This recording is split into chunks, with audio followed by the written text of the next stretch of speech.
Hello, today we continue our daily reading of the Word coming from the book of First Kings, chapter 16. As always stated prior to reading, get to a church that has Sunday school or Bible study where the Word can be broken down and shared with you for an easy understanding.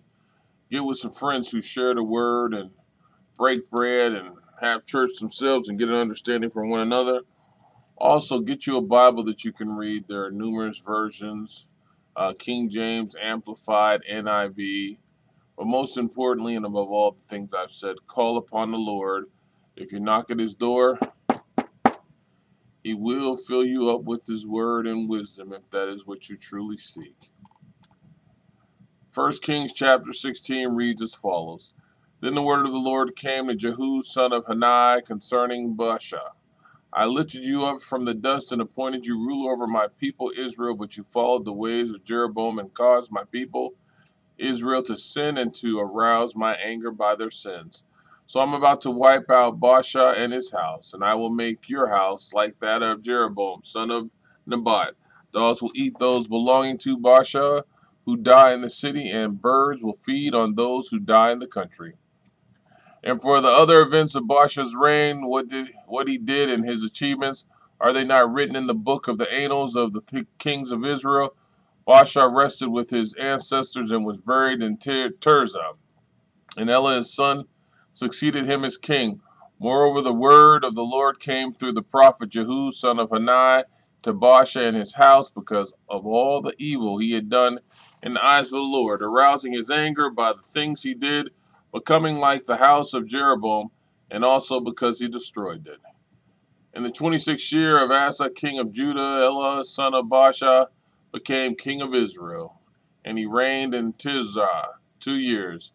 Zimri, one of the officials who had command of half his chariots, plotted against him. Elah was in Tirzah at the time, getting drunk in the home of Arza, the palace administrator at Tirzah.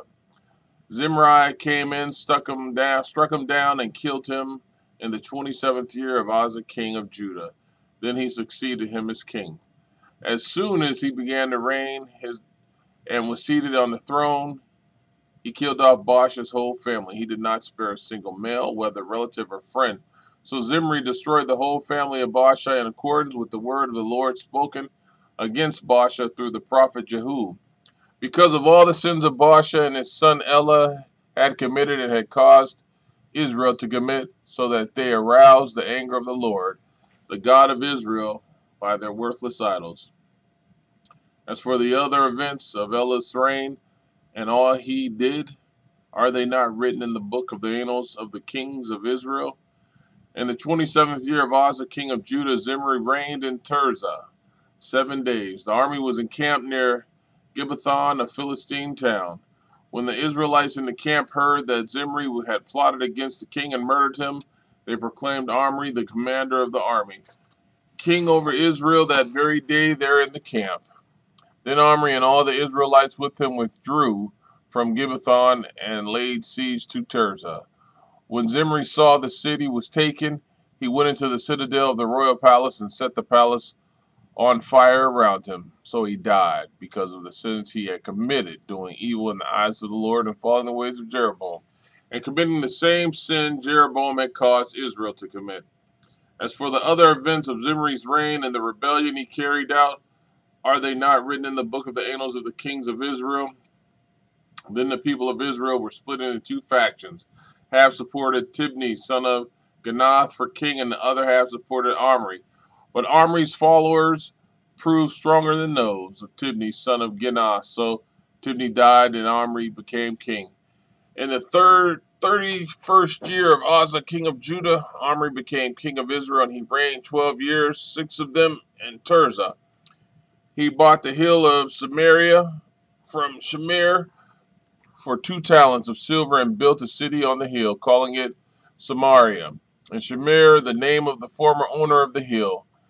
And Omri did evil in the eyes of the Lord and sinned more than all those before him. He followed completely the ways of Jeroboam, son of Nebat, committing the same sin Jeroboam had caused Israel to commit, so that they aroused the anger of the Lord, the God of Israel, by their worthless idols. As for the other events of Omri's reign, What he did and the things he achieved, are they not written in the book of the annals of the kings of Israel? Omri rested with his ancestors, and he was buried in Samaria, and Ahab, his son, succeeded him as king. In the 38th year of Asa, king of Judah, Ahad, son of Omri, became the king of Israel, and he reigned in Samaria over Israel 22 years. Ahab, son of Omri, did more evil in the eyes of the Lord than any of those before him. He not only considered it trivial to commit the sins of Jeroboam, son of Nebat, but he also married Jezebel, daughter of Ethbaal, king of the Sidonians, and began to serve Baal and worship him. He set up an altar for Baal in the temple of Baal that he built in Samaria. Ahab also made an Asherah pole and did more to arouse the anger of the Lord, the God of Israel, than did all the kings of Israel before him. In Ahab's time, Hiel of Bethel rebuilt Jericho. He laid its foundation at the cost of his firstborn son, Abiram, and he set up in the gates at the cost of his youngest son, Segub, in accordance with the word of the Lord spoken by Joshua, son of Nun. Amen.